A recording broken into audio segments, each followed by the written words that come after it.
On the gable end of a small stone house at Machu Picchu, about 3 meters up, a short stone cylinder juts out of the wall. It is roughly the size of a fist.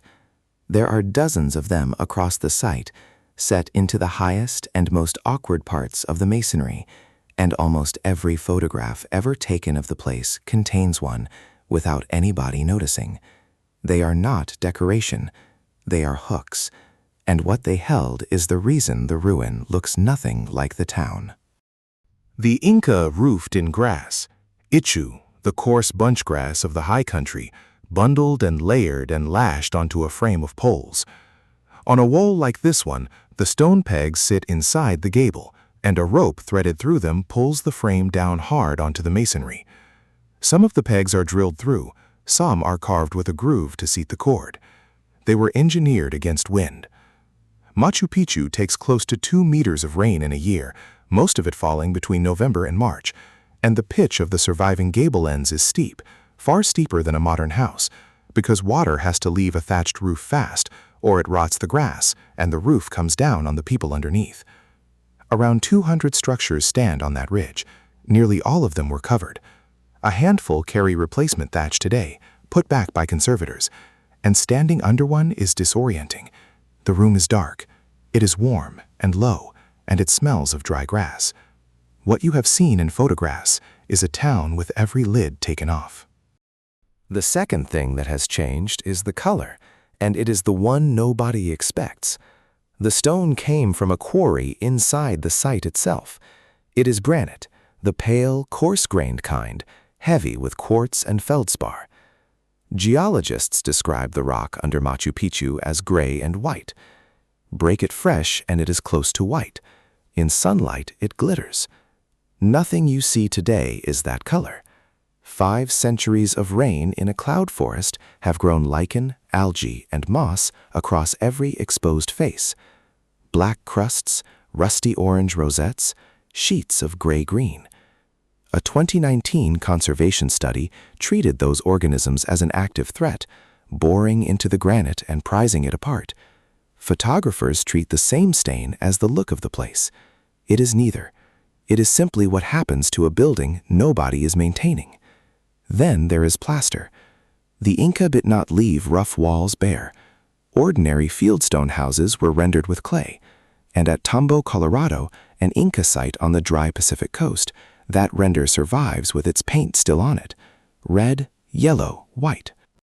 Here is where an honest version of this story has to stop and hedge. Tambo, Colorado is adobe in a desert, where a coat of paint has nothing to fight but sun. Machu Picchu is granite in a rainforest, soaked half the year. Nothing that fragile was ever going to survive here, so the absence of paint on the ridge is not evidence of anything.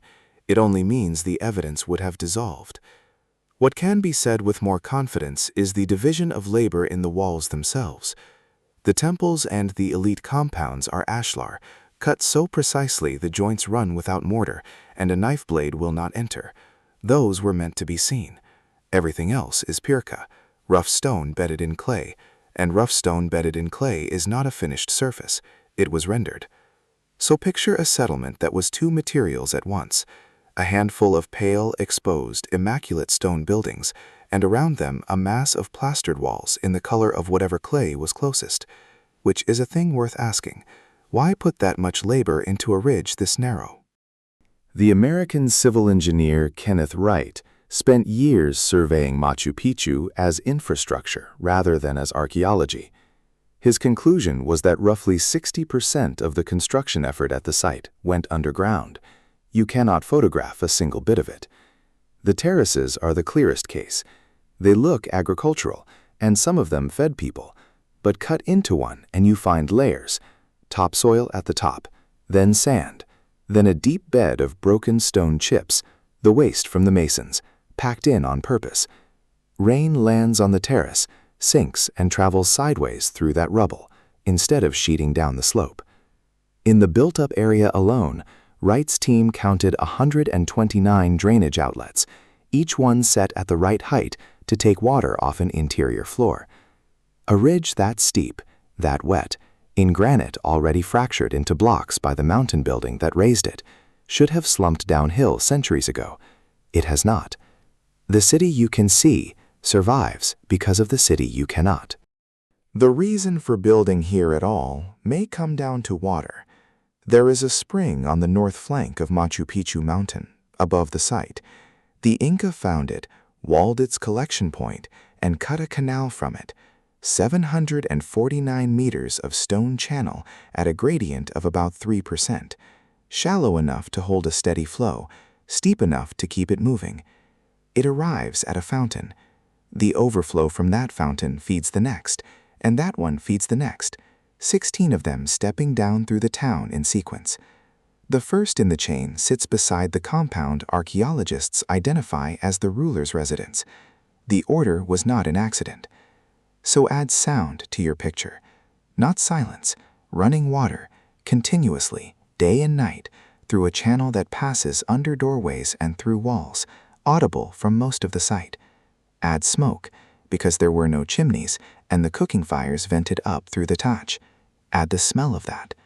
The postcard is a quiet place. The original was not. And it was not empty. In July 2023, a team including the archaeologists Richard Berger and Lucy Salazar published genetic data from 34 people buried in caves and rock shelters around the site. What came back was not a village. The individuals traced to ancestries from across the Inca Empire, the Pacific Coast, the Northern Highlands, and, unexpectedly, about a third of them carrying significant ancestry from the Amazonian lowlands to the east, from at least 2 separate zones. Roughly 45% showed mixed ancestry from regions with no natural connection to each other, meaning people brought here from opposite ends of the empire were having children together. That matches a 16th century Spanish land document identified by the historian John Rowe, which describes Picchu not as a city but as a royal estate belonging to the Emperor Pachacuti and his lineage, staffed by permanent retainers. So the plaza you are picturing had several languages crossing it at once, spoken by people who had been assigned there rather than born there. Now take away one more assumption, that the place was ever completed. Inside the walls, between the plaza and the terraces, there is a quarry. Not a distant one, a working stone yard in the middle of town, with boulders lying where they were being split, wedge slots cut into them and never driven home. Someone stopped mid-job and never came back. Walk to the principal temple and look at the rear wall. It has sunk. One side has dropped and pulled the joints wide open, because the ground beneath it settled, and masonry that fits without mortar everywhere else is visibly torn apart here. The usual reading is that the foundation failed during or soon after construction, and the builders abandoned the structure rather than rebuild it. Radiocarbon dates published in 2021 put people on the site from around 1420. The Spanish reached Cusco in 1533.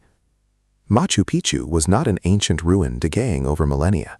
It was a construction site that emptied out inside a single century. Which brings the last correction, and it is the uncomfortable one. A great deal of what stands at Machu Picchu today was put back up. Hiram Bingham's crews cleared the ridge from 1912, and Peruvian restoration campaigns from the 1930s onward re-erected fallen walls, reset stones, and drew the crisp outlines you now walk between. The lawn in the central plaza is mown. That clean, green, empty look is not an Inca decision.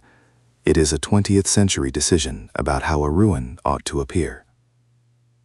Bingham did not find a lost city either. 2 farming families, the Richartes and the Alvarezes, were living on the terraces and growing crops among the walls when he arrived. And a wall already carried the name Agustin Lizarraga, with the date 1902 written on it. Even the name is contested. In 2022, Brian Bauer and Donato Amado Gonzalez argued from colonial land records and Bingham's own notebooks that the Inca called this town Huayna Picchu. You have been saying the wrong mountain's name your whole life. So the honest picture: pale walls under steep grass roofs, clay render in whatever color the nearest bank of earth gave up, water running audibly through every level, smoke in the thatch, several hundred people from a dozen homelands, and a stone yard still working the day it stopped. Everything since is weather and gardening. If that is the kind of correction you want more of, this channel does very little else.